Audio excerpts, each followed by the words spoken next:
اعوذ باللہ من الشیطان الرجیم بسم اللہ الرحمن الرحیم السلام علیکم ورحمۃ اللہ وبرکاتہ۔ جسم کا بدلاؤ دواؤں کے ذریعے ہوتا ہے، لیکن روح کا بدلاؤ یاد الہی سے ہوتا ہے۔ حرف مشاہدے کی شکل میں انسان کے دل و دماغ پہ اترتے ہیں۔ دنیا کی سب سے پہلی زبان کا نام مشاہدہ ہے۔ مشاہدہ خاموش زبان ہے، ساؤنڈ آف سائلنس۔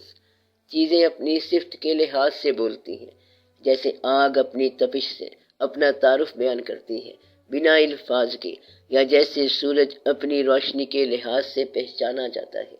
اس کی روشنی، اس کی حدت ہی اس کی زبان ہے کہ یہ سورج ہے۔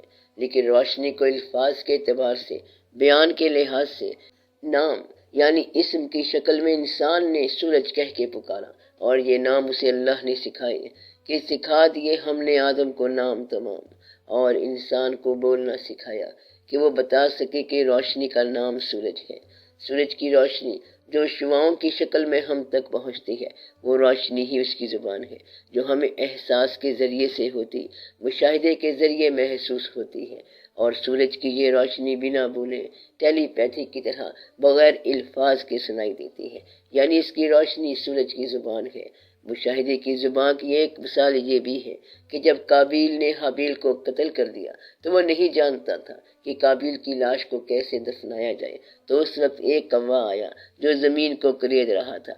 قابیل کو اس مشاہدے سے علم مل گیا، اور اس علم کو زبان تب ملی جب حابیل کو زمین میں دفنا دیا، یعنی بیان ہو گیا۔ تو الفاظ اور آوازیں آپ کو متاثر کرتی ہیں، وہ آپ کے ارادے یا مرضی اور علم کے لحاظ سے متنوع جذبات اور مثبت اور منفی حالتیں پیدا کرتی ہیں۔ ان کے ساتھ آپ فطرت کے 5 کام انجام دے سکتے ہیں، یعنی تخلیق، تحفظ، جبر، اظہار اور تباہی۔ تاہم زیادہ تر لوگوں میں ایسی طاقتیں ان کی کم علمی، بے عملی اور کم پاکیزگی سے محدود رہتی ہیں، جبکہ وہ مکمل طور پہ نبی، پیغمبروں یا کامل لوگوں میں ظاہر ہوتی ہیں۔ آوازیں اور خیالات جو پاک اور مقدس حروف سے ظاہر ہوتے ہیں، وہ بیان اور سوچ کی طاقت کو ظاہر کرتے ہیں۔ یہ روحانی طاقت تیزی سے بڑھتی ہے جب وہ ہدایت کی روشنی سے روشن ہوتی ہے۔ ان پاک خیالات کے ساتھ آپ تعلقات قائم کر سکتے ہیں، ان کی جانب رجوع کر کے یا بے عملی و بے قدری سے انہیں تباہ کر سکتے ہیں۔ آپ اپنی زندگی بنا سکتے ہیں یا اسے تباہ کر سکتے ہیں۔ حرف، آواز اور خیال طاقت کے عملی میدان میں لہریں پیدا کرتے ہوئے اپنا نشان اشیاء اور مخلوقات پر چھوڑتے جاتے ہیں۔ تو الفاظ مشاہدے کی شکل میں انسان کے دل و دماغ پہ اترتے ہیں۔ دنیا کی سب سے پہلی زبان کا نام مشاہدہ ہے۔ دنیا کی قدیم زبانوں کی تاریخ دیکھی جائے، میں نے کیا کہا کہ دیکھی جائے تو پہلا عمل دیکھنا یعنی مشاہدہ، اور پھر اس مشاہدے کو سب سے پہلے تصویری شکل میں ڈھالا گیا، یعنی مشاہدے کو تصویر کی زبان دی گئی، جیسے کہ قدیم مصری زبان گویا تصویر ہی تحریر تھی۔ اور پھر وقت گزرنے کے ساتھ جب انسان کا مشاہدہ بڑھتا گیا تو اس نے ان تصویر نما تحریروں کو باقاعدہ ایک ایک حرف کے ساتھ نام دینا شروع کیے، جنہیں ہم الفابیت یا حروف تہجی کہتے ہیں، یعنی تصویر سے علم اب حروف میں اتر آیا۔ ذرا غور کیجئے، بڑی عجیب بات ہے کہ یہ سامنے نظر آنے والی تصویر ایک میز کی ہے۔ نظر آ رہا ہے کہ میز ہے۔ اب اگلی شکل دیکھیے، یہاں صرف کچھ حرف لکھے ہوئے ہیں، میم، یہ، زال، انہیں ملا کر پڑھیں تو لفظ میز بنتا ہے۔ اب یہ بھی میز ہی ہے، کیونکہ اسے پڑھتے ہی جو شکل دماغ میں ابھری وہ یہی تھی جو بنا لفظ کے بھی میز ہی تھی۔ گویا مشاہدے نے الفاظ بنائے اور الفاظ نے مشاہدہ۔ الفاظ اپنے ہر حرف کے لحاظ سے اثرات مرتب کرتے ہیں، تو قدیم زبان میں حرفوں کو ان کی پہچان کے لیے نام دیے گئے، جیسے کہ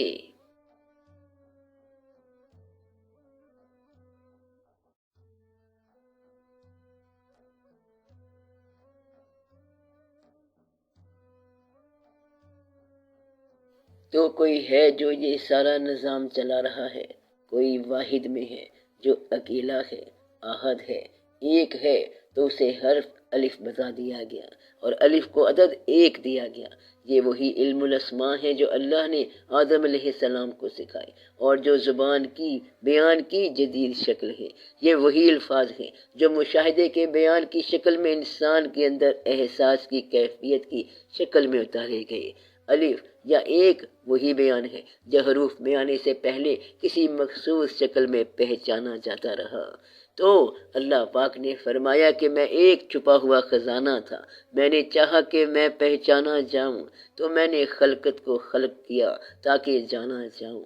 تو کیا تم نے نہیں دیکھا جو کچھ آسمانوں میں اور جو کچھ زمین میں ہے سب کو اللہ نے تمہارے کام پر لگا رکھا ہے اور تم پر اپنی ظاہری اور باطنی نعمتیں پوری کر دی ہیں، اور لوگوں میں سے ایسے بھی ہیں جو اللہ کے معاملے میں جھگڑتے ہیں، نہ انہیں علم ہے اور نہ ہدایت ہے اور نہ روشنی بخشنے والی کتاب ہے۔ اور جس نے نیک ہو کر اپنا منہ اللہ کے سامنے جھکا دیا تو اس نے مضبوط کڑے کو تھام لیا، اور آخرکار ہر معاملہ اللہ ہی کے حضور میں پیش ہوتا ہے۔ تو حروف مقطعات یعنی ڈس جوائننگ لیٹرز جو کہ قرآن شریف میں آئی، جن کی کل تعداد 14 ہیں، یہ حروف قرآن کریم کی 114 صورتوں میں سے صرف 29 صورتوں سے پہلے استعمال ہوئے ہیں۔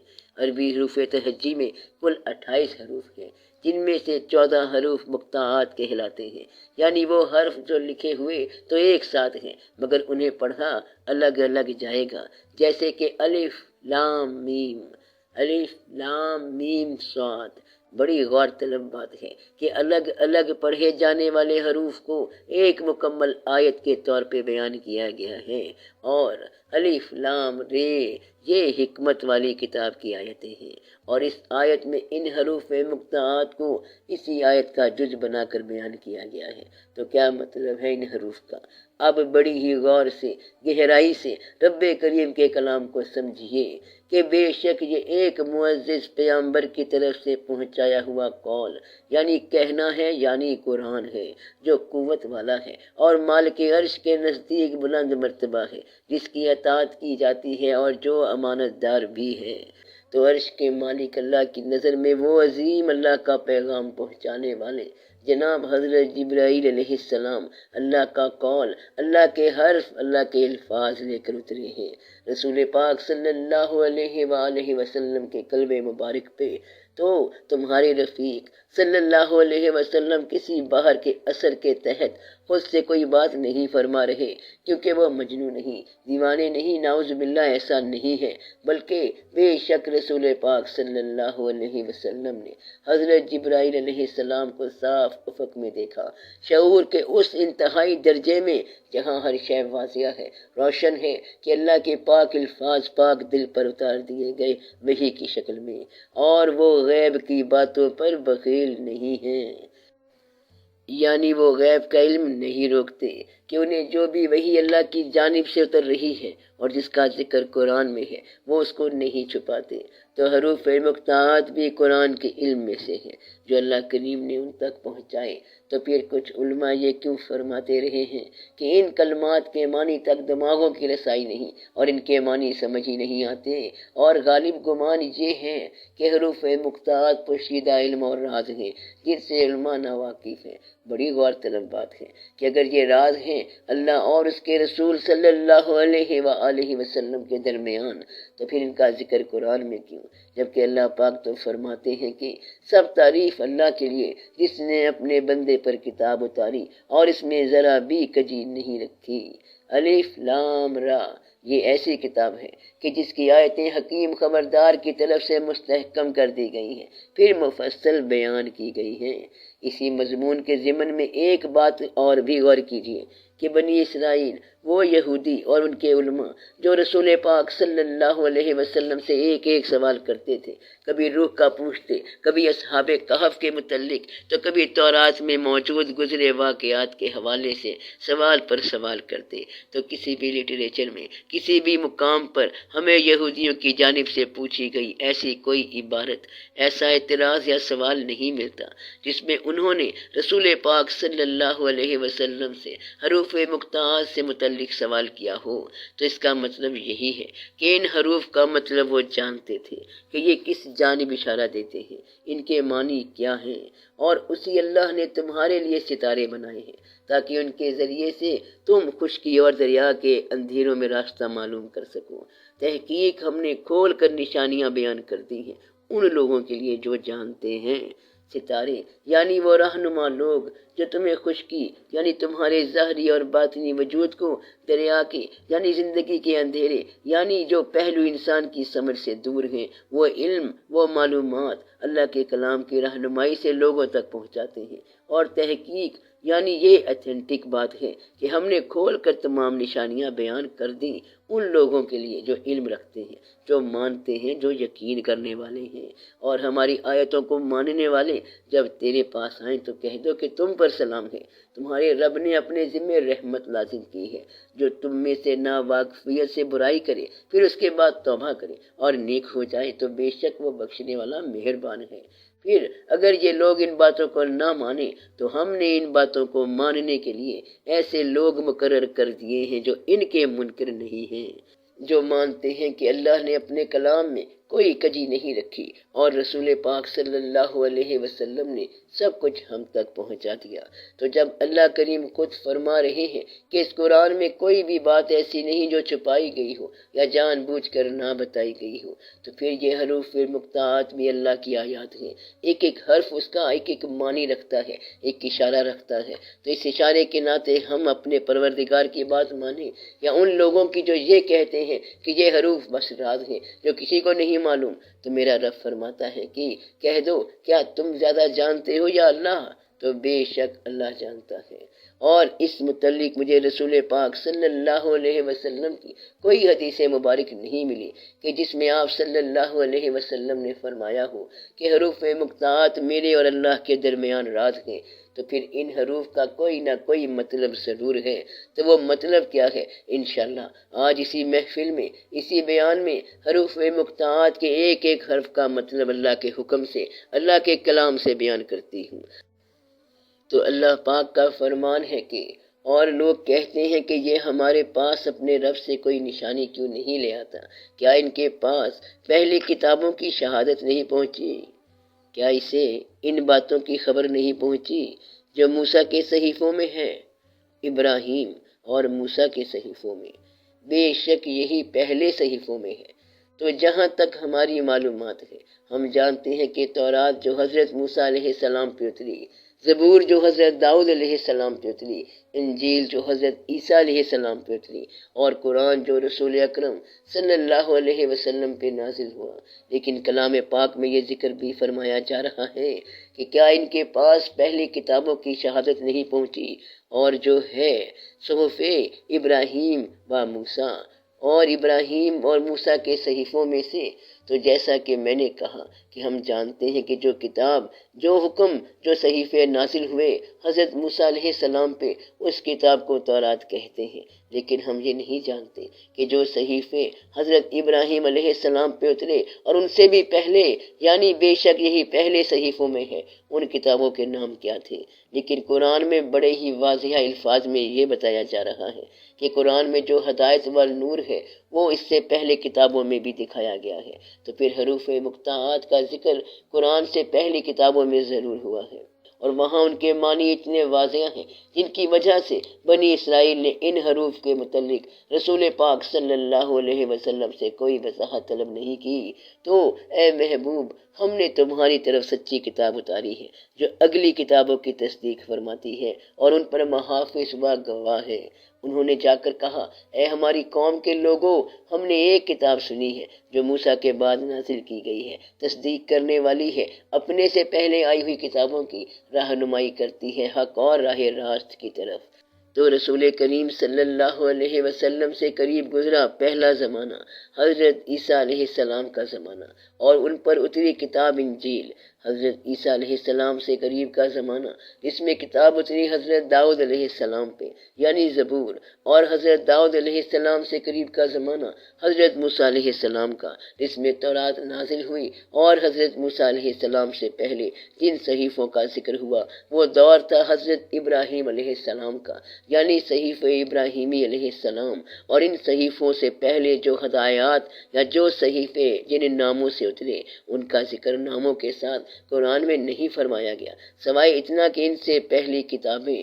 تو ہم ان حروف مقطعات کو سمجھنے کا سفر ان کتابوں سے اور صحیفہ ابراہیمی سے شروع کریں گے جن کا تعلق بلا شبہ حضرت نوح علیہ السلام کی تعلیم کے ساتھ بھی رہا، کیونکہ حضرت ابراہیم علیہ السلام کا دور حضرت نوح علیہ السلام کے دور سے قریب ہے، اور قرآن میں حضرت نوح علیہ السلام کا بھی ذکر فرمایا گیا ہے، اور جو تعلیم قرآن میں دی گئی ہے وہی تعلیم حضرت نوح علیہ السلام نے اللہ کے بندوں تک پہنچائی، اور ان کی تعلیم میں بھی حروف مقطعات کا ذکر ضرور موجود ہے۔ اور ہم سب اس دور کے لوگ ہیں جن تک بنیادی دینی تعلیم ایک ہی پہنچی ہے، جو اللہ کے قانون اور اس کے احکام اور انسان کی رہنمائی سے تعلق رکھتے ہیں۔ بس تم اللہ کے قانون میں کوئی تبدیلی نہیں پاؤ گے، کیونکہ وہ ایک ہی ہے۔ جب سے دنیا بنی تو حروف مقطعات کو سمجھنے کے واسطے ہمیں پچھلی کتابوں سے رجوع کرنا ضروری ہے۔ یہودی قوم سے پہلے بھی قوم کا تذکرہ قرآن میں آتا ہے جس کا تعلق حضرت نوح علیہ السلام کی قوم سے تھا۔ تاریخ، لٹریچر، تحقیق اور ماہرین علوم اس جانب اشارہ دیتے ہیں کہ وہ قوم جو زبان بولتی تھی اس کا تعلق سنسکرت سے ہے۔ سنسکرت قدیم زبان ہے جو عبرانی زبان جس میں تورات نازل ہوئی اس سے بھی پہلے موجود تھی۔ اب آپ سنسکرت، عبرانی اور عربی زبان کے حروف تہجی پہ ذرا غور کیجیے۔ سنسکرت زبان کے بارے میں کہا جاتا ہے کہ یہ زبان 5000 سال یا اس سے بھی زیادہ قدیم ہے۔ سنسکرت حروف کو اس طرح پڑھا جاتا ہے کہ آ آ ای ای او او۔ ذرا باریکی سے غور کیجیے کہ ان سنسکرت حروف کا تلفظ کس دوسری زبان کی طرح بولا گیا ہے۔ قرآن عربی زبان سیکھنے کے لیے عربی حروف تہجی کے حروف نورانی قاعدے سے شروع کروائے جاتے ہیں، اور یہاں سنسکرت اور عربی زبان کے حروف کا تلفظ تقریباً ایک جیسا ہے۔ الف زبر آ، الف زیر ای، الف پیش او۔ اب عربی کے حروف دیکھیے جن کی کل تعداد 28 ہے۔ الف سے یہ تک اس میں حمزہ کو علیحدہ ایک حرف کے طور پر نہیں گنا جاتا، کیونکہ حمزہ کو الف زبر آ کی طرح ہی بولا جاتا ہے۔ اور اب دیکھیے ان 28 حروف میں سے وہ 14 حرف جنہیں الگ الگ یعنی مقطعات کی شکل میں لکھا اور پڑھا جاتا ہے۔ الف، ہے، رے، سین، صاد، توئیں، عین، قاف، کاف، لام، میم، نون، ہے، یہ۔ اب غور کیجیے کہ حروف ابجد کے حساب سے ان حروف کو مخصوص اعداد بھی دیے گئے ہیں۔ یہ حروف ابجد کیسے پڑھے جاتے ہیں؟ ابجد، حوز، حتی، قلمن، صافس، کرشت، سخز اور زلزغ۔ تو یہ کس زبان کے الفاظ ہیں جو آج بھی ہمارے ہاں علم جفر میں، علم الاعداد میں، ناموں کے اعداد میں اور اکثر ذائچہ بنانے والوں کے ہاں کثرت سے استعمال کیے جاتے ہیں؟ ارے یہ تو عبرانی زبان کی حروف تہجی ہے جس میں تورات نازل ہوئی۔ قدیم یہودی زبان جو آج بھی مختلف نوری یا سفلی اعمال کرنے والوں کے ہاں تقریباً ہر مذہب اور طبقے میں استعمال کی جاتی ہے، جن سے اعداد نکالے جاتے، حساب نکالے جاتے ہیں۔ اب یہاں سے بات آگے بڑھاتے ہیں۔ آپ کے سامنے جو چارٹ موجود ہے اس میں سنسکرت، عبرانی اور عربی کے وہ حروف موجود ہیں جو مقطعات ہیں۔ سنسکرت زبان کے ویسے تو 40-50 سے زیادہ ہی حرف ہیں، اور عبرانی زبان کے کل 22 حروف ہیں، اور عربی زبان کے کل 28 حروف ہیں۔ لیکن وقت کی کمی کو دیکھتے ہوئے ہم صرف انہی حروف کی بات کریں گے جو قرآن کے مقطعات ہیں۔ ان حروف کے ان تینوں زبانوں اور ان تینوں زمانوں میں کیا معنی اور مماثلت ہے اس کا جائزہ لیں گے، اور ان حروف کی تعداد کل 14 ہے۔ تو سب سے پہلے ان حروف کے معنی دریافت کرنے کے لیے ہم نے سنسکرت زبان کے قدیم نسخے تلاش کیے، ان کی قدیم مذہبی کتابوں سے، جیسے کہ وید، اپنشد اور پران تو ہمیں ان 14 حروف میں سے کل 8 حروف کے ہی معنی حاصل ہو سکے، جن کے مطابق قدیم سنسکرت صوفیہ حضرات الف سے مراد لیتے ہیں مطلق وجود، اے سے مراد لیتے ہیں قوت، طاقت، مکمل اختیار، تو ان سے مراد لیتے ہیں سختی، طاقت، خامی، نظام، عین سے مراد الوجود النسبی یعنی جمود سے متعلق جمود کے معنی عام طور پہ بہاؤ کی کمی، غیر فعالیت، لاقانونیت، بے علمی، بے عملی، بے حسی، غیر مؤثر ہونا، غیر فعالیت، کاہلی، سستی، جہالت، اور کاف سے مراد تیز، شاندار، عمل، وجود، رابطہ، اور دوسرے کاف سے ہے سنسکرت میں مراد قبضہ، مہارت، تخلیق، عمل، لام سے مراد تخلیق اور تخلیق کرنے والا یا خالق کائنات، اور میم سے مراد حدود، حکم، مکمل، تکمیل، پانی۔ یہ تو ہوئے 5000 سال قدیم زبان سنسکرت کے حروف کے معنی۔ اب ہم اس سے آگے بڑھ کر عبرانی زبان کے حروف کے معنی جاننے کی کوشش کرتے ہیں، لیکن اس سے پہلے سنسکرت زبان سے متعلق ہی کچھ اہم باتیں جان لینی چاہیے، جو حروف مقطعات کو سمجھنے کے لیے جاننا بہت ضروری ہے، اور ان کے بغیر بات کا مفہوم صحیح طرح واضح ہونا ممکن نہیں۔ ہندو مذہب کی کتاب، قدیم مذہبی کتاب بھگوت گیتا، جو غالباً 200 قبل مسیح میں لکھی گئی اور جس زبان میں لکھی گئی وہ سنسکرت ہے، تو اس کی چند عبارتیں دیکھیے۔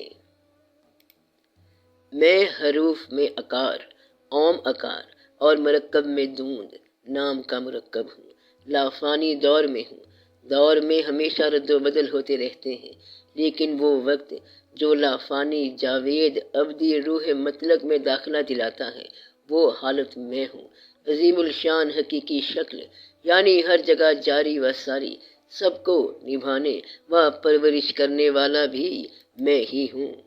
اے ارجن، تخلیقات کے ابتدا، انتہا اور وسط میں ہی ہوں، علوم میں تصوف کا علم میں ہوں، جو روح کا اختیار دلا دے وہ علم میں ہوں، دنیا میں زیادہ تر لوگ دنیا سے مایا کے اختیار میں ہیں، حسد و عداوت، دور، عمل، خصلت اور صفات سے آمادہ ہیں، ان کے اختیار سے نکال کر روح کے اختیار میں لے جانے والا علم میں ہوں، جسے لوگ تصوف کہتے ہیں، آپسی اختلافات میں ذکر الہی میں جو فیصلہ کن ہے ایسی گفتگو میں ہوں، باقی کیا فیصلہ تو فیصلہ طلب ہوتا ہے۔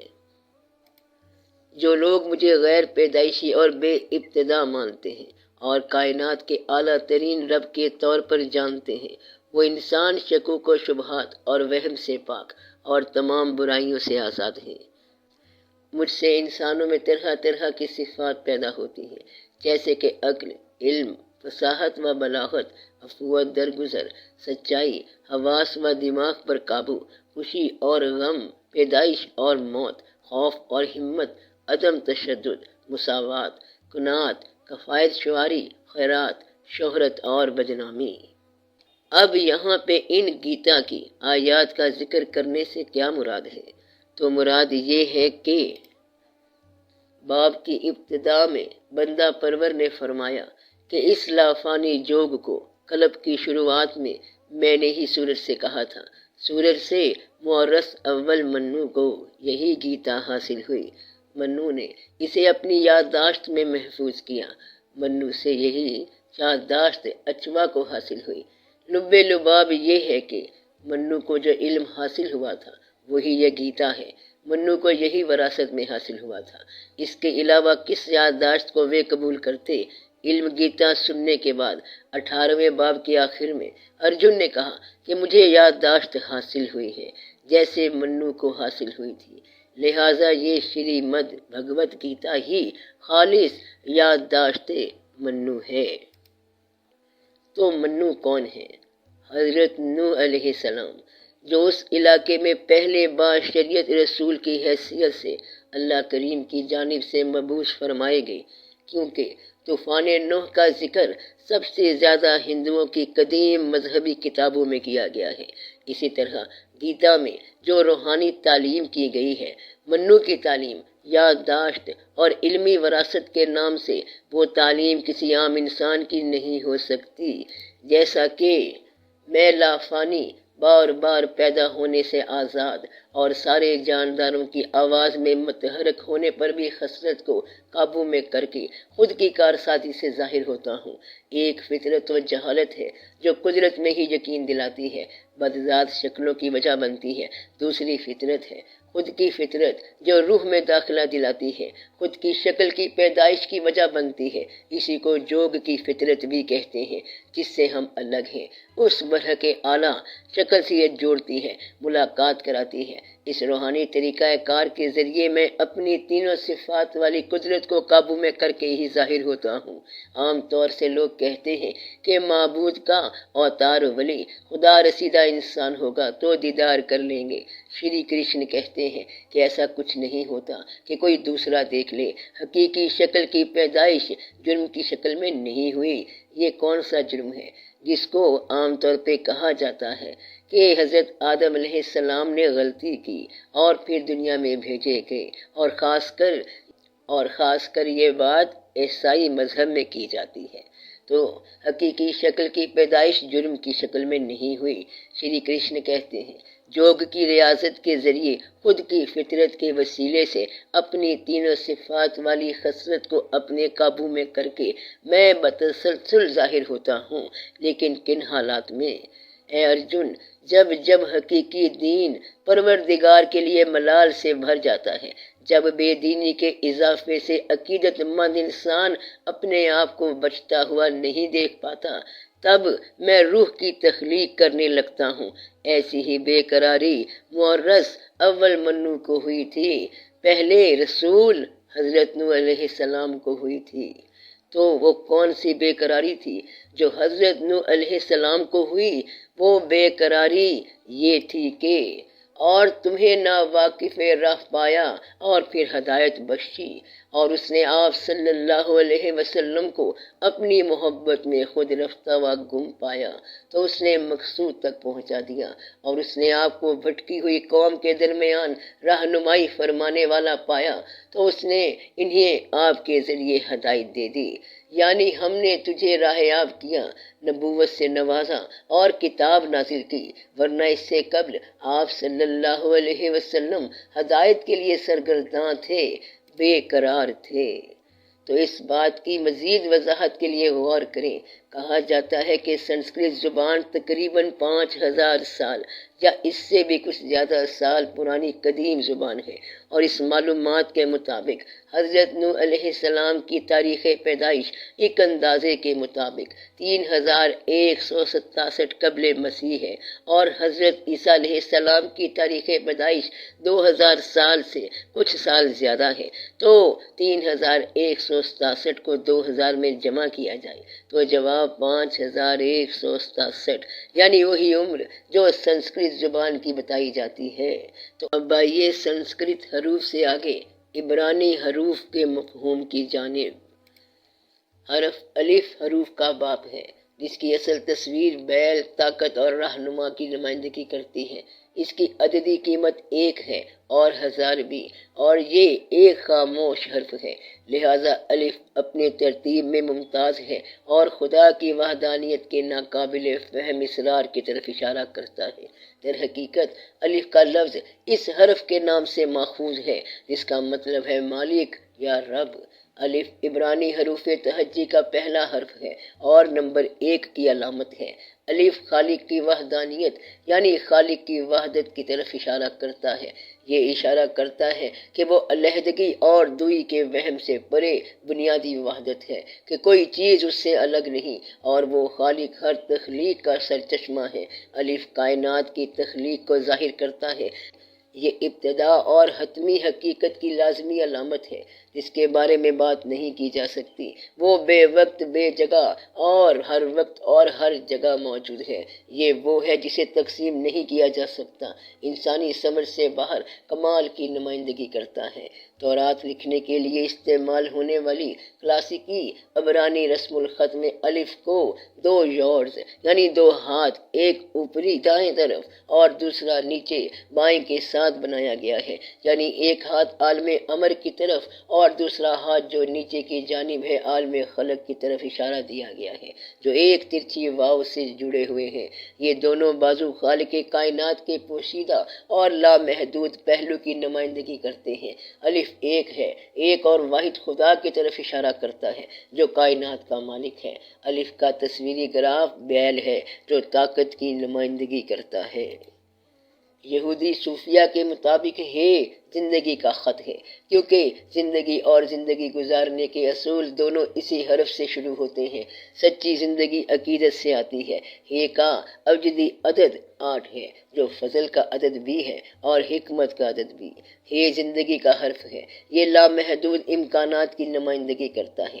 یہ غیر متفاوت مادہ اور توانائی ہے جس میں وہ تمام امکانات موجود ہیں جو وجود میں آ سکتے ہیں۔ ہے انسان کی فطرت سے آگے بڑھنے اور بڑھنے کی صلاحیت کی نشاندہی کرتا ہے۔ اس کا تعلق روح سے ہے۔ یہ انتخاب کی طاقت کی نمائندگی کرتا ہے جو روح کی طرف سے دی جاتی ہے اور ساتھ ہی دلکش اور فضل کی خصوصیات جو روح سے پیدا ہوتی ہیں۔ ہے ایک گھومنے والے گیٹ وے کی مانند ہے، ایک اعلیٰ سطح میں داخل ہونے، کسی کی روح کے اسرار میں داخل ہونے اور پھر دنیاوی شعور کی طرف لوٹنے کی طاقت۔ خط کی قدیم شکل ایک سیڑھی کی طرح نظر آتی ہے۔ ہے کی قدیم شکل جو حدود سے باہر جانے کی صلاحیت کو ظاہر کرتی ہے، اور 8 کے خط کے طور پر یہ فطرت سے ماورا ہونے کی بھی نشاندہی کرتا ہے، جیسا کہ تخلیق کے 7 دنوں سے ظاہر ہوتا ہے۔ فطرت سے باہر نکلنا، روحانی ادراک حاصل کرنا انسان کا جوہر ہے۔ یہ نبوت اور حکمت کے لفظ میں بھی ہے۔ رے کا مطلب ہے سر یعنی راز، رہنما اور آغاز۔ یہ عظمت اور تنزلی کے درمیان انتخاب کی علامت ہے۔ اس میں ناقص یا تنزلی کے درمیان جو انتخاب کی علامت ہے وہ رے کا حرف ہے، لیکن جب اس میں الف کی طاقت بھر جائے تو یہ رے سر یا اول بن جاتا ہے، جس کی مثال آپ کو آگے چل کر بتائی جائے گی جب قرآن کے حروف مقطعات کی تفصیل ان کے معنی کے ساتھ بیان ہوگی، جیسے کہ الف لام را، الف لام رے۔ جہاں رے سے پہلے لام اور الف بولا پڑھا جاتا ہے تو رے حرف میں جب الف حرف کی طاقت بھر جائے تو یہ سر یعنی راز، عظمت یا اول بن جاتا ہے، جو خالق کی اولیت، وحدانیت اور ابدیت کا اظہار کرتا ہے اور پیروکار نہیں بلکہ رہنما ہونے کی خصوصیات کا اظہار کرتا ہے۔ رے لامحدود کی نمائندگی کرتا ہے۔ یہ زندگی کی مسلسل منتقلی، بہاؤ اور تبدیلی کی بھی نمائندگی کرتا ہے۔ یہ توانائی کے ایک مستقل بہاؤ کی طرح ہے جو ٹوٹتا ہے، ٹکڑے ٹکڑے ہو جاتا ہے اور نئے سرے سے تعمیر ہوتا ہے۔ رے کا تعلق روحانی ڈی این اے سے بھی ہے، جس کا مقصد ہمیں زندگی میں دریافت کرنا ہے۔ اس میں زندگی کی ابتدا سے لے کر زندگی کی انتہا تک کے راز پوشیدہ ہیں۔ سین کائنات میں خدا کے جلال کے لامتناہی اور کائنات میں ہمیشہ چکر کاٹنے والے اسپیرل کی نمائندگی کرتا ہے۔ اس چکر یعنی اس مدار کی گردش کا اشارہ، یعنی ہر شے اللہ کے حکم سے حرکت میں ہے، یعنی اس کی تسبیح بیان کر رہی ہے۔ سین وہ حرف بھی ہے جو اس بات کی نشاندہی کرتا ہے کہ خدا کی ہماگیریت ہمارا سہارا اور پناہ گاہ ہے۔ خدا اپنی مخلوق کی حمایت میں سرگرم ہے۔ دنیا میں خدا کی ہماگیر موجودگی کی روشنی میں، جیسا کہ خط سین سے ظاہر ہوتا ہے، سین حمایت، تحفظ اور یادداشت کی علامت ہے۔ اس کا مطلب ہے جھکنا، حمایت کرنا، برقرار رکھنا۔ سین کا دائرہ خالق کو ظاہر کرتا ہے اور اس کا باطن اس کی تخلیق کو ظاہر کرتا ہے، جس کی وہ مسلسل حمایت اور حفاظت کرتا ہے۔ ہمارا بنیادی رد عمل تعظیمی خوف اور اطاعت کا ہونا چاہیے۔ سین ہمیں سرکلر سوچ سکھاتا ہے۔ یہ ہمیں کہتا ہے کہ صرف اپنی ذات کے لیے نہیں بلکہ پوری مخلوق کی بھلائی کے لیے سوچیں اور ہر چیز اور سب کو شامل کریں۔ یہ اصول ہے کہ حکمت صرف ایک برتن میں نہیں، صرف ایک شخص میں نہیں بلکہ تمام مخلوقات میں تقسیم ہے۔ سین ہمیں سکھاتا ہے کہ خالق کو جاننے کے لیے ہمیں اپنی محدود ذات سے باہر نکلنا ہوگا، جو کچھ ہم جانتے ہیں، اور جسمانی حدود سے باہر نکلنا ہوگا تاکہ ہم اپنے ضروری باطن سے رابطہ کر سکیں۔ ہمیں بھرنے کے لیے خود کو خالی کرنا چاہیے۔ سین ہمیں سکھاتا ہے کہ ایک بار جب ہم نے خود کو تمام منفیات اور بگاڑ سے پاک کرنا سیکھ لیا، انا پر قابو پا لیا، سچی عاجزی پائی اور اپنی روح کی اندرونی آواز کو سننا سیکھ لیا، تو خود بخود ہم ایک محفوظ سہارا اور مدد حاصل کر لیتے ہیں۔ حرف صاد کو صادق شخص بھی کہہ سکتے ہیں، جو آسمان کی طرف اٹھائے گئے ہاتھ یا خدا کی روح کی نمائندگی کرتا ہے، نیک شخص لہذا صاد کی شکل میں ایک وفادار بندے کے طور پر ظاہر ہوتا ہے، جو اپنے بازو خدا کے سامنے عاجزی کے ساتھ اٹھاتا ہے، جیسا کہ بعض علم والوں نے کہا ہے کہ خط صاد ان صادقوں کی نمائندگی کرتا ہے جو زمین کی بنیاد ہے، چونکہ صرف خدا ہی مکمل طور پہ صادق اور امین ہے اور اس کی راست بازی کائنات کی واحد حقیقی بنیاد ہے۔ اس لیے کہا جاتا ہے کہ جب کوئی شخص دنیا کی زندگی میں عاجزی اور اس کی مرضی کی اطاعت پر بھروسہ کرتے ہوئے زندگی گزارنے کی صلاحیت کے لیے اس پہ انحصار کرتا ہے، تو خدا اسے الہی شبیہ کی عکاسی کرتا ہے، جیسے کہ رسول اکرم صلی اللہ علیہ وآلہ وسلم جو خدا کے بعد تمام انسانوں میں صادق اور امین ہے۔ دوسرے الفاظ جو فرما برداری اور راست بازی کے درمیان تعلق کو ظاہر کرتے ہیں وہ صاد ہے، یعنی نیک انسان اور نیک اعمال، راست بازی۔ جس طرح ملائکہ فرشتے آسمان پر خدا کے رسول ہیں، اسی طرح صاد زمین پر خدا کے رسول کہلاتے ہیں۔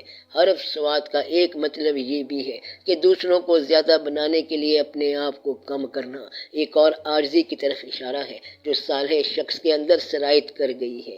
صاد سچائی کی نمائندگی کرتا ہے، وہ شخص جو عادل ہے، نیز خالق کی راست بازی کی بھی پاکیزگی اور انصاف سے محبت کرتا ہے، اپنے ضمیر کے ساتھ سیدھا اور پوری طرح ایماندار ہوتا ہے۔ راست بازی اور عاجزی صاد کی دو متعین خصوصیات ہیں۔ یہ اس بات کی نشاندہی کرتا ہے کہ خالق کی ذات جو تمام معاملات کو متحرک کرتا ہے، رہنمائی کرتا ہے اور عاجز انسان کے اندر رہتا ہے، تو ان تمام مخلوقات میں اچھائی کی علامت ہے۔ اس کا تعلق پاکیزگی سے ہے جو ہمیں اچھائی کا انتخاب کرنا سکھاتا ہے، اور یہ احساس بھی کہ آزمائش کے اندر بھی بھلائی چھپی ہوئی ہے۔ کائنات میں جو کچھ اچھا ہے اس کا سرچشمہ خدا ہے، چونکہ وہ حتمی حقیقت اور سب کا خالق ہے۔ وہی ہے جو بالآخر انسانیت کے اچھے اور آفات دونوں کے معاملات کو کنٹرول کرتا ہے۔ توئیں حرف کی عبرانی شبہ ٹوکری یا سانپ کی شکل میں ہے اور تمام مخلوقات میں اچھائی کی علامت ہے۔ ٹوکری کی علامت کا تعلق پاکیزگی سے ہے جو ہمیں اچھائی کا انتخاب کرنا سکھاتا ہے، اور یہ احساس بھی کہ مشکل کے اندر بھی بھلائی چھپی ہوئی ہے۔ اس میں مخلوق کی مہربانی اور رحم اور یہ اصول شامل ہے کہ ہر چیز ابدی ہے اور کچھ بھی کبھی ضائع نہیں ہوتا۔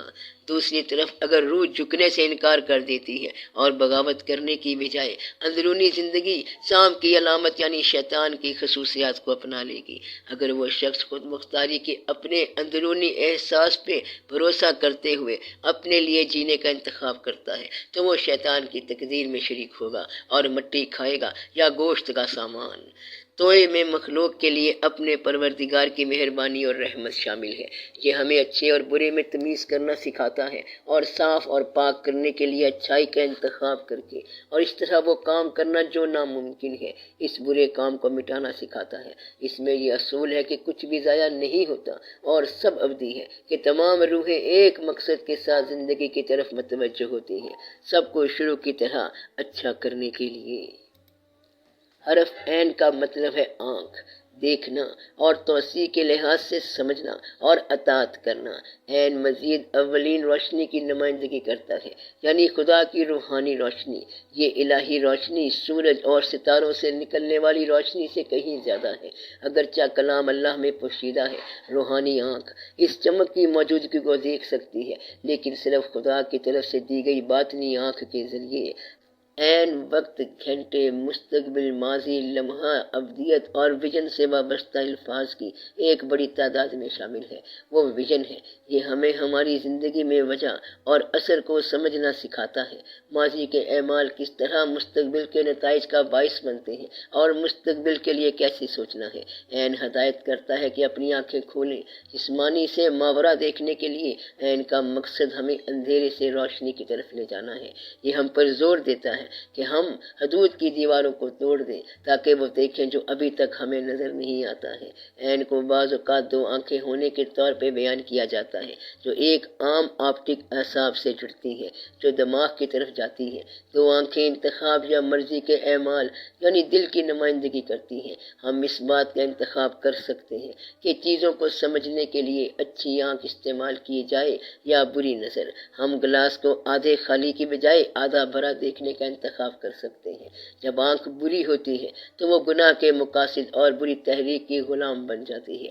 دل اور آنکھیں جسم کے جاسوس ہیں۔ آنکھیں دیکھتی ہیں، دل لالچ کرتا ہے اور بدن حد سے گزرتا ہے۔ ایک شخص کو ایک چھوٹی دنیا یعنی عالم صغیر بھی کہا جاتا ہے۔ آنکھ باہر کی دنیا کی عکاسی کرتی ہے اور اندر کی دنیا کو ظاہر کرتی ہے۔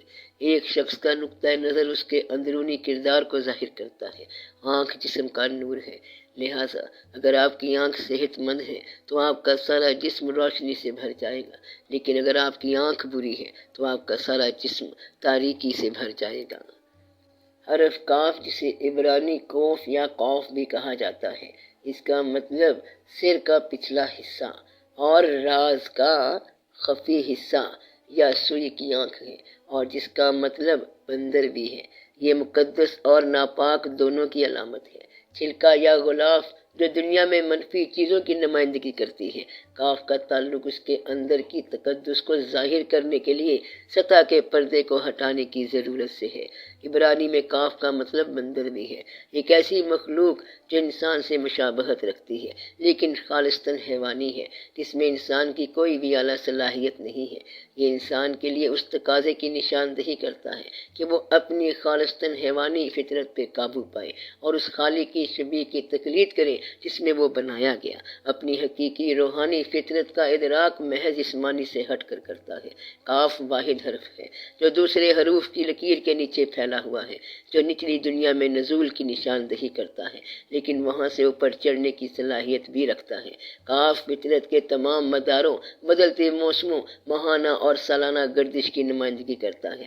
یہ زندگی کی مسلسل حرکت، گردش اور تبدیلی ہے۔ یہ اس بات کی بھی نمائندگی کر سکتا ہے کہ زندگی کی ان گردشوں کے ذریعے جو ہم دیکھتے ہیں، ارتقاء، ترقی، تبدیلی، مصائب، خوشی، زندگی کا تجربہ، ہم اپنی حقیقی روحانی فطرت کو ارتقاء اور اس کا ادراک کرنے کے لیے انسان مسلسل کام کر رہے ہیں۔ کاف روحانی ممکنہ صلاحیت کی پوشیدہ طاقت کو ظہور میں لانے کے لیے قابل بناتا ہے۔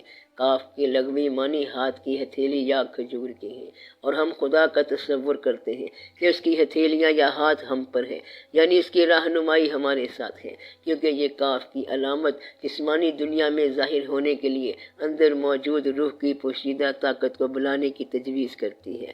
کاف لفظ کا مطلب ہے روحانی توجہ اور اتقاص۔ اس لفظ کی جڑ کا مطلب ہے مقصد۔ کاف روحانیت میں ایک کلیدی تصور ہے جو تجویز کرتا ہے کہ آپ کو اپنے ذہن کو ان تمام چیزوں سے دور کرنا ہے جو پریشان کن ہے، اور اپنے آپ کو الہی حضوری کے سامنے براہ راست کھڑے ہونے کا تصور کرنا ہے۔ کاف کی علامت ظاہر کرتی ہے کہ ہمیں اپنے غم اور ماتم میں تحمل کا مظاہرہ کرنا چاہیے، کیونکہ نیک آدمی یہ سمجھتا ہے کہ روح لافانی ہے، اس لیے دوسرے کے ساتھ رشتہ ختم ہونا مستقل نہیں ہے۔ کاف عبرانی حروف تہجی کا 11واں حرف ہے، جس کا لفظی مطلب ہے ہاتھ کی ہتھیلی۔ یہ ایک کپی ہوئی پھیلی ہوئی ہتھیلی کی طرح ہے جو وصول کرنے کے لیے تیار ہے۔ یہ شکل کی نمائندگی کرتا ہے۔ گھر ایک ایسی شکل ہے جو اپنے اندر کے لوگوں کے حالات پر مشتمل ہے۔ جسم ایک شکل ہے جس میں انسان کی زندگی اور توانائی ہوتی ہے۔ جسمانی دنیا کی شکلیں وہ ہیں جہاں زندگی کا روحانی جوہر ظاہر ہونے کے قابل ہے۔ کاف ہمیں خود کو ڈھالنا بھی سکھاتا ہے، انا کو جھکانا اور اپنے کردار کی تشکیل کرنا۔ کاف وہ ہے جو معاملے کو شکل دیتا ہے، یہ تشکیل کا خط ہے۔ کاف ہمیں اپنے رجحانات کو جھکانا اور ان پر حکومت کرنا اور اپنے کردار کی تشکیل سکھاتا ہے۔ یہ ہمیں عاجزی سکھاتا ہے کہ ہمیں اپنی انا اور اپنے کردار میں موجود مزاحمت کو جھکانا چاہیے۔ یہ ہمیں ڈھالنا، چھانٹنا، موازنہ کرنا سکھاتا ہے۔ ہمیں معاملے کو روح کی طرف اور روح کو معاملے کی طرف موڑنا چاہیے۔ حکمت کی فکر کو اس کے عمل اور عمل سے مسلسل جوڑنا چاہیے۔ اچھا کرنے کے لیے سوچنا ہی کافی نہیں، آپ کو اسے حقیقت میں ظاہر کرنے کا راستہ تلاش کرنا چاہیے۔ کاف ہمیں اس کے بارے میں بھی سکھاتا ہے جو ہم میں ہے، یعنی انسان میں موجود صفات کو آشکار کرتا ہے۔ لام خط عبرانی حروف تہجی میں منفرد ہے کیونکہ یہ سب سے اونچا خط ہے۔ یہ واحد خط ہے جو بیس لائن سے اوپر اٹھتا ہے اور 12ویں حرف کے طور پہ اسے مرکزی خط یا دل سمجھا جاتا ہے۔ لام کی قدیم تصویر ایک لاٹھی کی ہے جو اتھارٹی کی نمائندگی کرتی ہے۔ عبرانی نام لام جڑ لامات سے آیا ہے جس کا مطلب ہے سیکھنا یا سکھانا۔ لام اور قلب علم کا مطلب ہے ایک دل جو علم کو سمجھتا ہے۔ دوسرے لفظوں میں سیکھنے اور سکھانے لام کا حذف قلبی علم ہے۔ یہودی روایت میں سیکھنا اپنے آپ میں ختم نہیں ہے لیکن اس سے ہمیں عمل کرنے کی ترغیب دینی چاہیے۔ مطالعہ حتمی مقصد نہیں بلکہ اعمال ہے۔ دنیا 3 چیزوں پر کھڑی ہے: کلام الہی پر، عبادت پر اور محبت کے اعمال پر۔ لام عبرانی حروف تہجی کا 12واں حرف جو سیکھنے کی علامت ہے اور یہ الفابیت کے مرکز میں واقع ہے۔ دل اور روح کی نمائندگی کرتا ہے، صرف دماغ کی ہی نہیں۔ لام اشارہ کرتا ہے کہ روحانی تعلیم انسانی وجود کا دل ہے۔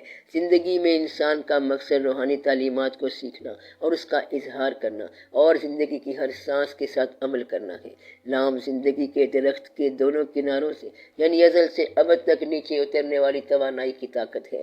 لام ہمیں زندگی کی ہر چیز سے سیکھنا سکھاتا ہے۔ اپنے رجحانات پر قابو پانے کے بعد اور انا کی رکاوٹیں باقی نہیں رہتی۔ وہ اپنے نفس کے روحانی کمال کو سیکھنا شروع کر سکتے ہیں اور خالق کے قوانین اور مرضی اور طریقے سیکھ سکتے ہیں۔ یہ تخلیق کار کی مرضی سے ہم آہنگ ہونا سیکھنے کا عمل ہے۔ اگلے حرف پہ جانے سے پہلے ذرا الف لام میم کے حرف لام پہ غور کیجیے۔ سنسکرت میں لام کا معنی تخلیق اور تخلیق کار کے ہیں اور عبرانی زبان میں یعنی تورات کی زبان میں حرف لام اتھارٹی یعنی اقتدار کی نمائندگی کرتا ہے۔ عبرانی زبان میں لام کو کس طرح لکھا جاتا ہے، ذرا اس تصویر پہ غور کیجیے۔ اور اب یہ دیکھیے کہ عبرانی میں حرف لام کی تشبیہ لاٹھی اور سام سے کی گئی ہے۔ لاٹھی یعنی اقتدار، اور جب یہ حرف قرآن میں الف کے بعد ہو تو 2 اشارے دیتا ہے۔ پہلا اشارہ کہ اللہ ہی ہے جو قادر مطلق ہے، جو اقتدار مطلق رکھتا ہے، اور دوسرا اشارہ اس اختیار اور اقتدار کی طرف جو رب کریم کی طرف سے حضرت موسیٰ علیہ السلام کو دیا گیا۔ اور میں نے تجھے چن لیا ہے، جو کچھ وحی کی جا رہی ہے اسے سن لو، فرعون کے پاس جا، بے شک وہ سرکش ہو گیا ہے۔ تو یہ اختیار دے کے اللہ کریم نے حضرت موسیٰ علیہ السلام کو فرعون کی طرف بھیجا، جسے عبرانی حروف میں لام سے تشبیہ دی گئی ہے۔ اس حرف کو حضرت موسیٰ علیہ السلام کا واقعہ، ان کا اختیار، ان کے معجزے یعنی لاٹھی کا سام بڑھ جانا اور لاٹھی اقتدار کی علامت کے طور پہ لاٹھی اور سام کی تشبیہ پہ حرف لام لکھا جاتا ہے۔ اور جب یہ حرف قرآن میں آئے تو یہودی جان چکے تھے کہ یہ حق ہے اور رسول کریم صلی اللہ علیہ وسلم سچے رسول ہیں اور قرآن سچی الہامی کتاب ہے، یعنی وہ لوگ جنہیں ہم نے کتاب دی تھی وہ اسے پہچانتے ہیں جیسے اپنے بیٹوں کو پہچانتے ہیں، اور بے شک کچھ لوگ ان میں سے حق کو چھپاتے ہیں اور وہ جانتے ہیں۔ اور ہم نے آپ کی طرف حق کے ساتھ یہ کتاب نازل فرمائی ہے جو اپنے سے اگلی کتابوں کی تصدیق کرنے والی ہے اور ان کی محافظ ہے۔ تو حروف مقطعات کا ایک ایک حرف پورے زمانے اور اس زمانے میں ہونے والے واقعات بیان کرتا ہے۔ یہ حرف ظاہر بھی بیان کرتے ہیں اور باطن بھی بیان کرتے ہیں۔ اسی لیے جب یہ گزرے صدیوں کے واقعات حرف کی شکل میں قرآن میں نازل ہوئے تو علم والے سمجھ گئے، جان گئے کہ یہ کتاب اور رسول دونوں حق ہیں، سچ ہیں۔ تو اسی مضمون کے ضمن میں ایک بات پہ اور بھی غور فرمائیے کہ بنی اسرائیل وہ یہودی اور ان کے علماء جو رسول پاک صلی اللہ علیہ وسلم سے ایک ایک سوال کرتے تھے، کبھی روح کا پوچھتے، کبھی اصحاب کہف کے متعلق، تو کبھی تورات میں موجود گزرے واقعات کے حوالے سے سوال پر سوال کرتے، مگر کسی بھی لٹریچر میں کسی بھی مقام پر ہمیں یہودیوں کی جانب سے پوچھی گئی ایسی کوئی عبارت، اعتراض یا سوال نہیں ملتا جس میں انہوں نے رسول پاک صلی اللہ علیہ وسلم سے حروف مقطعات سے متعلق سوال کیا ہو۔ تو اس کا مطلب یہی ہے کہ ان حروف کا مطلب وہ جانتے تھے کہ یہ کس جانب اشارہ دیتے ہیں۔ ہر چیز کی طاقت اور مکمل اختیار صرف رب کریم کا ہی ہے، اور وہی اپنی کائنات میں جس کو بھی چاہے کسی اختیار یا اقتدار کا منصب عطا کرتا ہے۔ یہودی تصوف میں میم پانی یعنی مایا کا حرف ہے جو تورات کے بہار کی علامت ہے، اس طرح زیر زمین چشمے کا پانی اپنے آپ کو ظاہر کرنے کے لیے کسی نامعلوم ذریعے سے اوپر کی طرف بڑھتا ہے، اسی طرح حکمت کا چشمہ بھی اس پراسرار ماخذ سے طلوع ہوتا ہے جو کہ خدا ہے۔ باطنی حکمت کے اس بہتے دھارے کا اظہار انسان کے کلام کے تحفے سے کیا جا سکتا ہے۔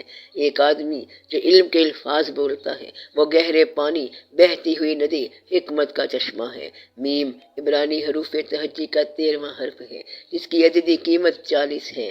میم کے لیے تصویر پانی کی لہر کی طرح دکھائی دیتی ہے۔ میم کا حرف حکمت، علم اور کلام الہی کے علم کا پانی ہے۔ باطن اور ظاہر دونوں کی نمائندگی کرتے ہوئے یہ حکمت کی گہرائی میں غوطہ لگانے کی صلاحیت ہے۔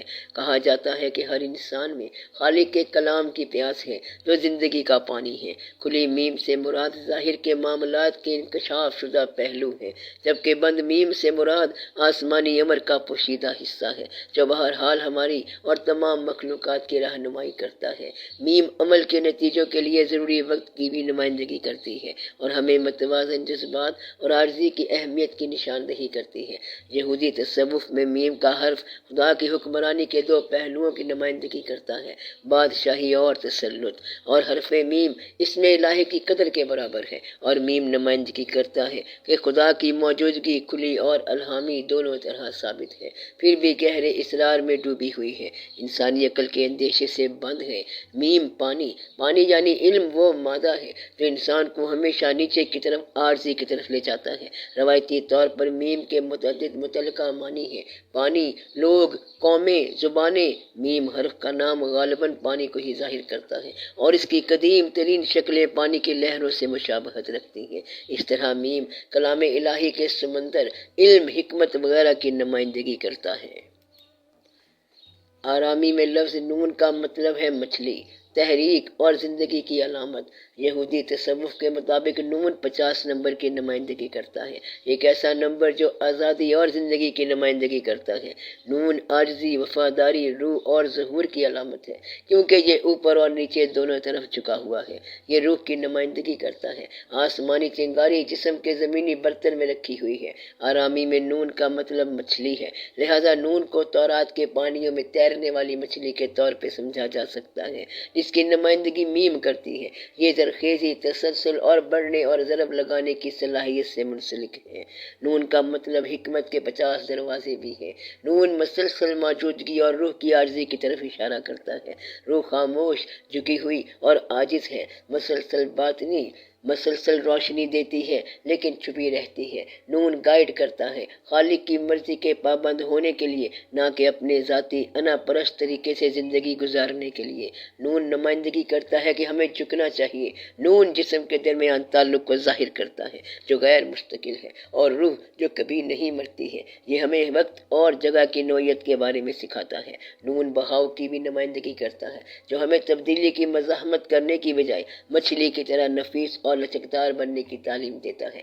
اگر ہم باطنی رہنما روح سے آگاہ ہو سکتے ہیں تو ہمیں کبھی ڈرنے کی ضرورت نہیں، کیونکہ خالق ہمیشہ ہمارے ساتھ موجود ہے۔ نون آرتھوگرافی سے پتہ چلتا ہے کہ جو خدا کے سامنے اس جہان میں موجودہ زندگی میں جھکا ہوا ہے وہ آخری دن میں سیدھا کھڑا ہوگا۔ اس کا مطلب یہ ہے کہ نیک آدمی بیک وقت اس بات کا اقرار کرتا ہے کہ میں مٹی کے سوا کچھ نہیں ہوں اور دنیا خود میری خاطر بنائی گئی ہے۔ اپنے آپ کو خداوند کی نظر میں عاجز کرو تو وہ آپ کو بلند کر دے گا۔ یہ اللہ کے رازوں کا انکشاف کرنے کی نمائندگی کرتا ہے۔ خداوند کے کلام سے آسمان بنائے گئے اور ان کے تمام لشکر اس کے منہ کی پھونک سے۔ کہا جاتا ہے کہ اس کے منہ کی سانس سے مراد ہے کے حرف کی آواز ہے جو روح کی پھونک ہے۔ ذرا غور کیجئے ایک لمحے کو، اللہ تو ہی تو ہے زندگی کے تحفے کی نمائندگی کرتا ہے اور وجود کا فعل تخلیق کرتا ہے۔ یہ الوہیت ہے۔ روحانی زندگی جو پہلے 4 حروف کے ذریعے آتی ہے، یہ تمام تخلیق میں زندگی کے جوہر کی نمائندگی کرتا ہے۔ اس میں مقدس کے حروف میں سے ایک ہے جو اسے حروف میں ایک خاص اہمیت دیتا ہے۔ حروف کی عددی قیمت 5 ہے۔ کا عبرانی تصویری گراف ایک آدمی کی طرح لگتا ہے جس کے بازو اٹھائے ہوئے ہیں، الٹا ہاتھ جو حرف کے پاؤں کے طور پہ کام کرتا ہے۔ نام کا مطلب ہے دیکھنا یا تھامنا۔ یہودی صوفیہ کے مطابق یہ حرف ہے پھونک الہی، وحی اور روشنی یعنی نور کی نمائندگی کرتا ہے۔ چونکہ ہے کی عددی قیمت 5 ہے، اس لیے یہ جسمانی سطح پر 5 انگلیوں، 5 حواس اور 5 جوہتوں کے مساوی ہے۔ روحانی سطح پر یہ روح کے 5 درجوں کے مساوی ہے اور ہے خدا کی تخلیقی طاقت کی نمائندگی کرتا ہے۔ حرف یہ ایک لامحدود نقطہ ہے، تمام زندگی کا جوہر، یہ تمام بنیادوں کی بنیاد ہے۔ ہر چیز اسی سے آتی ہے اور اسی کی طرف لوٹتی ہے۔ یہ تخیل سے پرے ایک پوشیدہ نقطہ ہے، بے شکل، تمام سوچوں کا ماخذ، تمام خیالات سے پرے، وقت اور جگہ سے ماورا۔ یہ کائنات کا وہ راز ہے، وہ پوشیدہ اصول ہے جس کا ہم ادراک نہیں کر سکتے۔ یہ زندگی کے جوہر کی وہ الہی چمک ہے جو روح کی شکل میں ہر ایک وجود میں ہے۔ اسے پکڑا نہیں جا سکتا، لیکن یہ آپ کے جسم کے ہر خلیے میں موجود ہے، جس کی وجہ سے آپ کا وجود ہے۔ اس کی کوئی کمیت یا کثافت، وقت یا جگہ نہیں ہے۔ اس میں مادی دنیا کے معاملات پر حکمرانی اور رہنمائی کرنے کے لیے روح کی طاقت ہے۔ حرف یہ ایک نقطہ یا ایک نشان ہے، یہ خالق کی نمائندگی کرتا ہے۔ یہ وہ واحد نقطہ جہاں سے تمام تخلیق ابھرتی ہے اور کثرت کے اندر وحدت کی نمائندگی کرتا ہے، جو تمام بنیادوں کی بنیاد ہے۔ چھپی ہوئی الہی قوت جو زندگی اور روح کی شکل میں ہر چیز کے ہونے کا سبب ہے۔ حرف یہ خدا کی حکومت، رہنمائی اور روح کی طاقت کی نمائندگی کرتا ہے۔ حرف یہ مقدس کی علامت ہے جس کے معنی عظیم ہے۔ حرف یہ کے مطابق تمام تخلیق ایک نقطے سے نکلی ہے، ایک نقطہ جو محدود دنیا کے اندر خدا کی لامحدود موجودگی کی نمائندگی کرتا ہے۔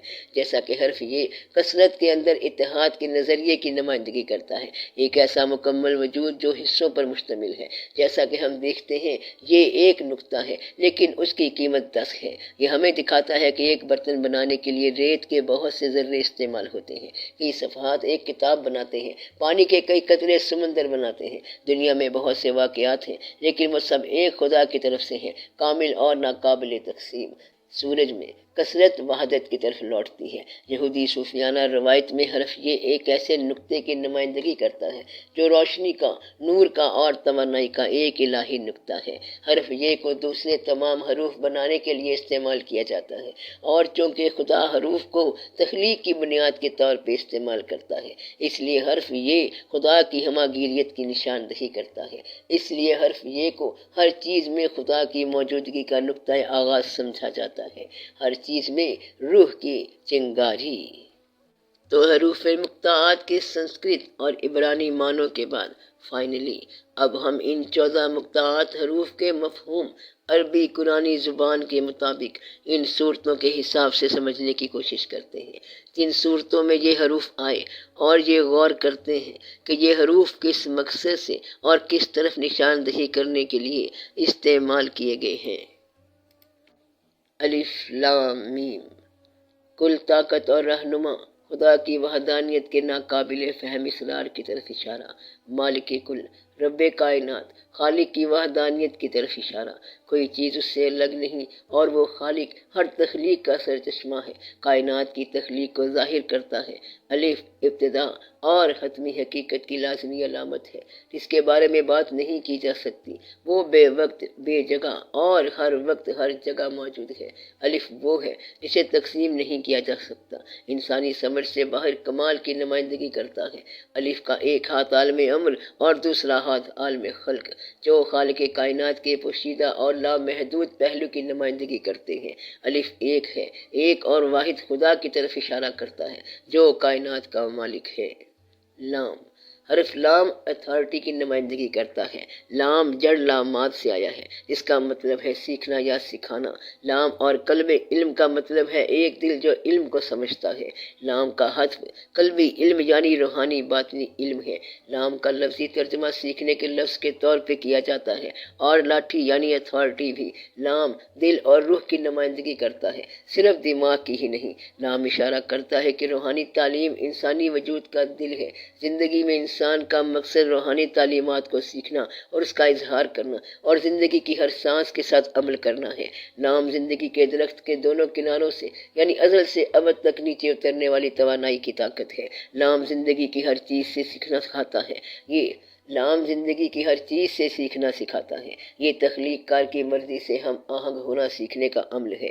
میم، میم پانی یعنی علم کا حرف ہے، وہ علم جو کسی نامعلوم ذریعے سے لطیف انداز میں اوپر کی طرف بڑھتا ہے۔ حکمت کا چشمہ بھی اس پراسرار ماخذ میم سے طلوع ہوتا ہے جو کہ خدا ہے۔ میم کا حرف حکمت، علم اور کلام الہی کے علم کا پانی ہے۔ باطن اور ظاہر دونوں کی نمائندگی کرتے ہوئے یہ حکمت کی گہرائی میں غوطہ لگانے کی صلاحیت ہے۔ میم کا حرف خدا کی حکمرانی کے دو پہلوؤں کی نمائندگی کرتا ہے، بادشاہی اور تسلط، اور حرف میں میم اس میں الہی کی قدر کے برابر ہے، اور میم نمائندگی کرتا ہے کہ خدا کی موجودگی کھلی اور الہامی دونوں طرح ثابت ہے، پھر بھی گہرے اسرار میں ڈوبی ہوئی ہے، انسانی عقل کے اندیشے سے بند ہے۔ میم پانی، پانی یعنی علم، وہ مادہ جو انسان کو ہمیشہ نیچے کی طرف، عاجزی کی طرف لے جاتا ہے اور نیک اعمال میں اوپر کی جانب اٹھاتا ہے۔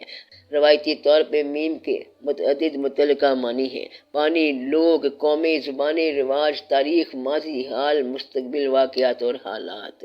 میم حرف کا نام غالباً علم کو ہی ظاہر کرتا ہے۔ میم کلام الہی کے سمندر، علم، حکمت وغیرہ کی نمائندگی کرتا ہے۔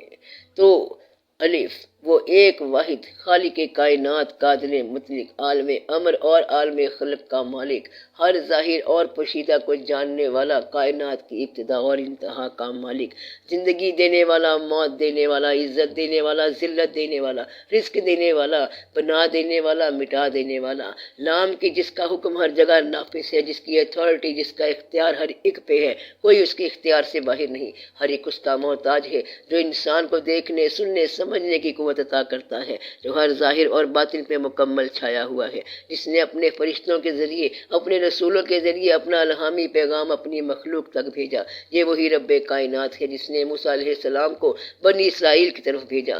میم کی اس نے ہر شے کی ابتدا پانی سے شروع کی، یعنی اپنے لامحدود علم سے کائنات کو تخلیق کیا، ہر شے کو ایک اندازے سے نازل کیا، ہر ایک شے کی تقدیر مقرر کی جو انسان کو عرفان و حکمت عطا کرتا ہے۔ یہ وہی پروردگار ہے کہ جس نے اپنا حکم، اپنا علم، اپنی حکمت پہلے موسیٰ علیہ السلام پہ اور اب رسول اللہ محمد مصطفیٰ صلی اللہ علیہ وآلہ وسلم کی صورت میں آخری الہامی پیغام کے طور پہ نازل کی ہے، جس میں تمہارا ہی ذکر ہے، تمہارے گزرے ماضی کا، تمہارے موجودہ حال کا، اور تمہاری آنے والی اس مستقبل کی زندگی کا جو اس زندگی کے مقابلے میں بہت طویل ہے، جو اس زندگی کے مقابلے میں بہت طویل ہے۔ اس ذکر میں ان لوگوں کا انجام اور ان کے اعمال بھی موجود ہیں جو تم سے پہلے موجود تھی، تو اس رب ذوالجلال کی جانب سے کہ یہ وہ کتاب ہے جس میں کوئی شک نہیں کہ اس کی جانب سے ہے، یہ کسی انسان کے بس کی بات نہیں کہ وہ اسے اپنی سوچ سے گھڑ لے۔ یہ ہزاروں صدیوں میں گزرے وہ واقعات ہیں، وہ حقیقت ہیں جو اس اللہ کے سوا کوئی نہیں جانتا،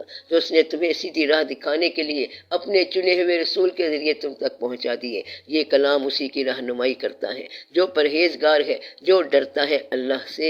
اللہ وہ ہے جس کے سوا کوئی معبود نہیں، زندہ ہے، نظام کائنات کا سنبھالنے والا ہے۔ اس نے تجھ پر یہ سچی کتاب نازل فرمائی جو پہلی کتابوں کی تصدیق کرتی ہے، اور اسی نے اس کتاب سے پہلے تورات اور انجیل نازل فرمائی، اس لیے نازل فرمائی تاکہ لوگ سیدھی راہ کی طرف رہنمائی حاصل کر سکیں، انعام یافتہ لوگوں کی راہ پہچان سکیں جن سے اللہ راضی ہوا، جنہوں نے اللہ کی راہ میں پرہیزگاری اختیار کی، قربانیاں دیں۔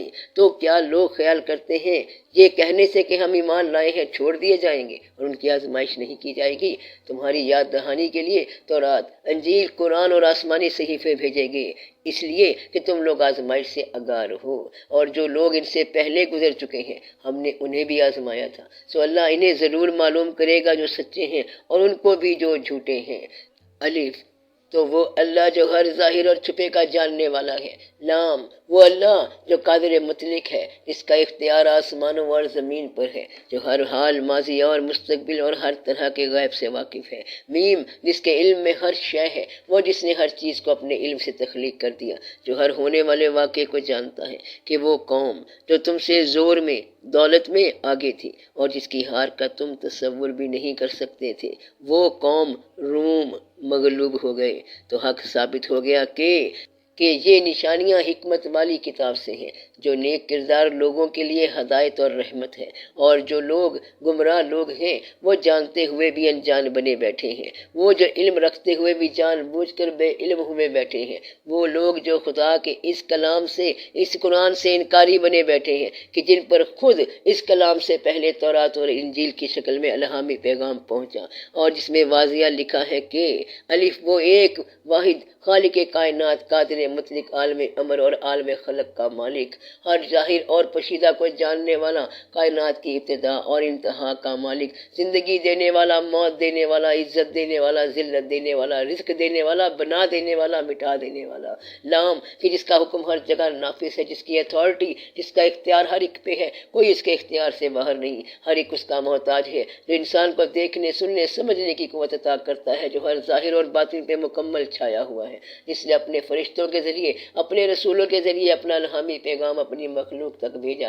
یہ وہی رب کائنات ہے جس نے موسیٰ علیہ السلام کو بنی اسرائیل کی طرف بھیجا۔ میم کہ اس نے ہر شے کی ابتدا پانی سے شروع کی، یعنی اپنے لامحدود علم سے کائنات کو تخلیق کیا، ہر شے کو ایک اندازے سے نازل کیا، ہر ایک شے کی تقدیر مقرر کی، جو انسان کو عرفان و حکمت عطا کرتا ہے۔ یہ وہی پروردگار ہے کہ جس نے اپنا حکم، اپنا علم، اپنی حکمت پہلے موسیٰ علیہ السلام اور اب رسول اللہ محمد مصطفیٰ صلی اللہ علیہ وآلہ وسلم کی صورت میں آخری الہامی پیغام کے طور پہ نازل کی ہے، جس میں تمہارا ہی ذکر ہے، تمہارے گزرے ماضی کا، تمہارے موجودہ حال کا، اور تمہارے آنے والے اس مستقبل کی زندگی کا جو اس زندگی کے مقابلے میں بہت طویل ہے۔ اس ذکر میں ان لوگوں کا انجام اور ان کے اعمال بھی موجود ہیں جو تم سے پہلے موجود تھے۔ تو اس رب ذوالجلال کی جانب سے کہ اس میں کچھ شک نہیں کہ یہ کتاب جہان کے پالنے والے کی طرف سے نازل ہوئی ہے، تو جن پر یہ آسمانی پیغام، یہ حرف نازل ہو چکے، تو کیا وہ کہتے ہیں کہ اس نے خود بنائی ہے؟ بلکہ وہ جانتے ہیں کہ یہ سچی کتاب تیرے رب کی طرف سے ہے،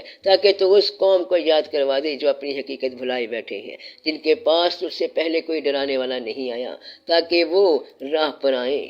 اب یہاں سے ہم صرف باقی حروف میں مقطعات کے معنی بتائیں گے، انہیں جس شکل میں سمجھنا ممکن ہے اس کا ایک نمونہ الف لام میم کی تفصیل میں ابھی گزرا۔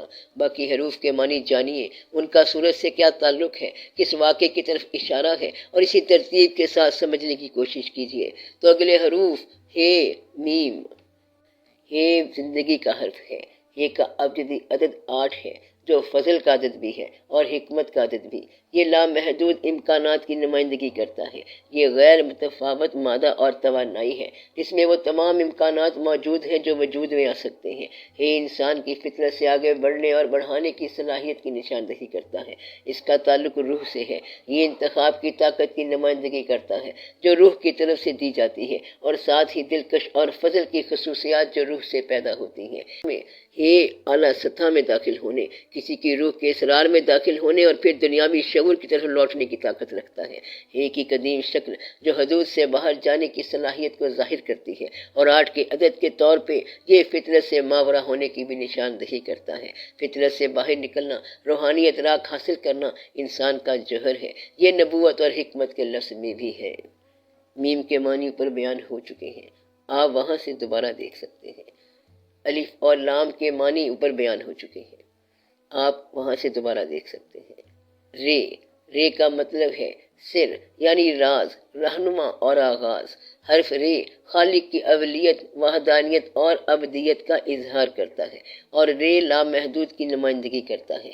یہ زندگی کی مسلسل منتقلی، بہاؤ اور تبدیلی کی بھی نمائندگی کرتا ہے۔ یہ توانائی کے ایک مستقل بہاؤ کی طرح ہے جو ٹوٹتا ہے، ٹکڑے ٹکڑے ہو جاتا ہے اور نئے سرے سے تعمیر ہوتا ہے۔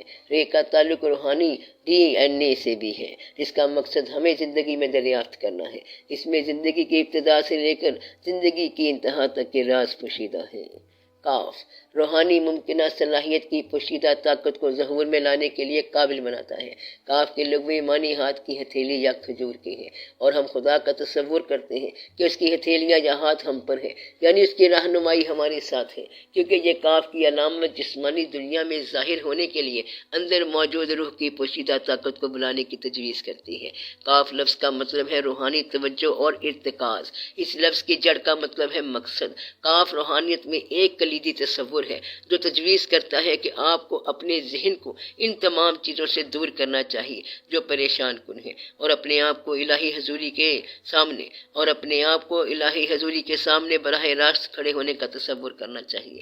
کاف کی علامت ظاہر کرتی ہے کہ ہمیں اپنے غم اور ماتم میں تحمل کا مظاہرہ کرنا چاہیے، کیونکہ نیک آدمی یہ سمجھتا ہے کہ روح لافانی ہے، اس لیے دوسرے کے ساتھ رشتہ ختم ہونا مستقل نہیں ہے۔ کاف ہمیں خود کو ڈھالنا بھی سکھاتا ہے، انا کو جھکانا اور اپنے کردار کی تشکیل کرنا۔ کاف وہ ہے جو معاملے کو شکل دیتا ہے، یہ تشکیل کا خط ہے۔ کاف ہمیں اپنے رجحانات کو جھکانا اور ان پر حکومت کرنا اور اپنے کردار کو تشکیل کرنا سکھاتا ہے۔ یہ ہمیں عاجزی سکھاتا ہے کہ ہمیں اپنی انا اور اپنے کردار میں موجود مزاحمت کو جھکانا چاہیے۔ یہ ہمیں ڈھالنا، چھانٹنا، موازنہ کرنا سکھاتا ہے۔ کاف سے مراد یہ بھی ہے کہ اچھا کرنے کے لیے سوچنا ہی کافی نہیں ہے، آپ کو اسے حقیقت میں ظاہر کرنے کا راستہ تلاش کرنا چاہیے۔ کاف ہمیں اس کے بارے میں بھی سکھاتا ہے جو ہم میں ہے، یعنی انسان میں موجود صفات کو آشکار کرتا ہے۔ اللہ کے رازوں کا انکشاف کرنے کی نمائندگی کرتا ہے۔ خداوند کے کلام سے آسمان بنائے گئے اور ان کے تمام لشکر اس کے منہ کی پھونک سے۔ کہا جاتا ہے کہ اس کی سانس سے مراد کے حرف کی آواز ہے جو روح کی پھونک ہے۔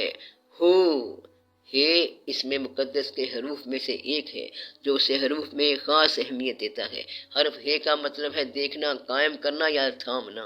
حرف پھونک الہی، وحی اور روشنی یعنی نور کی نمائندگی کرتا ہے۔ چونکہ کی عددی قیمت 5 ہے، اس لیے یہ جسمانی سطح پر 5 انگلیوں، 5 حواس، 5 جہتوں کے مساوی ہے۔ روحانی سطح پر یہ روح کے 5 درجوں کے مساوی ہے اور خدا کی تخلیقی طاقت کی نمائندگی کرتا ہے۔ حرف ایک لامحدود نقطہ ہے، تمام زندگی کا جوہر، یہ تمام بنیادوں کی بنیاد ہے۔ ہر چیز اسی سے آتی ہے اور اسی کی طرف لوٹتی ہے۔ یہ تخیل سے پرے ایک پوشیدہ نقطہ ہے، بے شکل، تمام سوچوں کا ماخذ، تمام خیالات سے پرے، وقت اور جگہ سے ماورا۔ یہ کائنات کا وہ راز ہے، وہ پوشیدہ اصول ہے جس کا ہم ادراک نہیں کر سکتے۔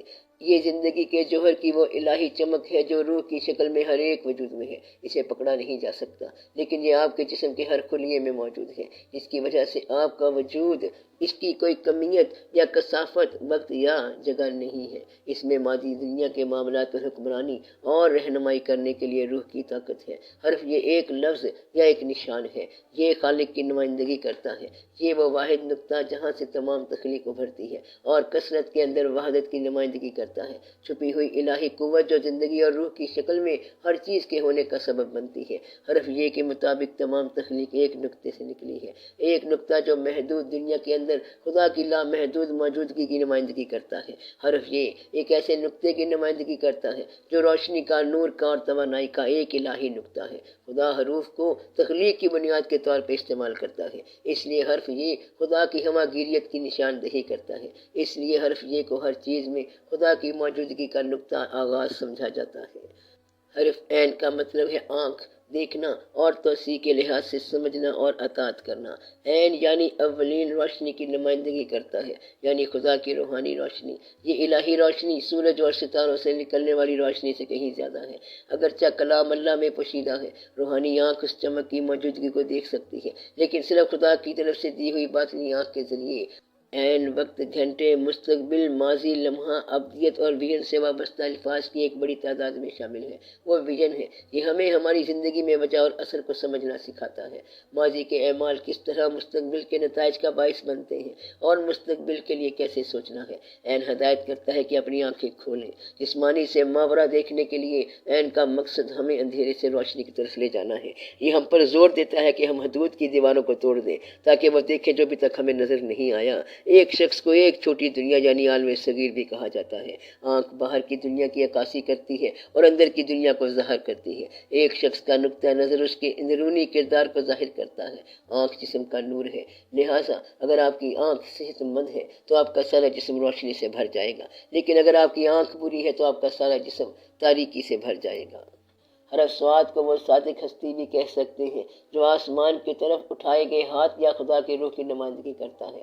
نیک شخص لہذا صاد کی شکل میں ایک وفادار، ایماندار، صادق بندے کے طور پہ ظاہر ہوتا ہے جو اپنے بازو خدا کے سامنے عاجزی کے ساتھ اٹھاتا ہے، چونکہ صرف خدا ہی مکمل طور پہ صادق اور امین ہے اور اس کی راست بازی کائنات کی واحد حقیقی بنیاد ہے۔ اس لیے کہا جاتا ہے کہ جب کوئی شخص دنیا کی زندگی میں عاجزی اور اس کی مرضی کی اطاعت پر بھروسہ کرتے ہوئے زندگی گزارنے کی صلاحیت کے لیے اس پر انحصار کرتا ہے تو خدا اسے الہی شبیہ کی عکاسی کرتا ہے، جیسے کہ رسول اکرم صلی اللہ علیہ وسلم جو خدا کے بعد تمام انسانوں میں صادق اور امین ہے۔ دوسرے الفاظ میں جو فرما برداری اور راست بازی کے درمیان تعلق کو ظاہر کرتے ہیں وہ سواد ہیں، یعنی نیک انسان اور نیک اعمال، راست بازی۔ جس طرح ملائکہ فرشتے آسمان پر خدا کے رسول ہیں، اسی طرح سواد زمین پر خدا کے رسول کہلاتے ہیں۔ سواد سچائی کی نمائندگی کرتے ہیں۔ وہ شخص جو عادل ہے نیز خالق کی راست بازی کی بھی پاکیزگی اور انصاف سے محبت کرتا ہے، اپنے ضمیر کے ساتھ سیدھا اور پوری طرح ایماندار ہوتا ہے۔ راست بازی اور عاجزی سواد کی دو متعین خصوصیات ہیں۔ یہ اس بات کی نشاندہی کرتا ہے کہ خالق کی ذات جو تمام معاملات کو متحرک کرتا ہے، رہنمائی کرتا ہے اور عاجز انسان کے اندر رہتا ہے۔ الف لام میم اور سواد کے معنی اوپر بیان ہو چکے ہیں، وہاں دوبارہ دیکھ سکتے ہیں۔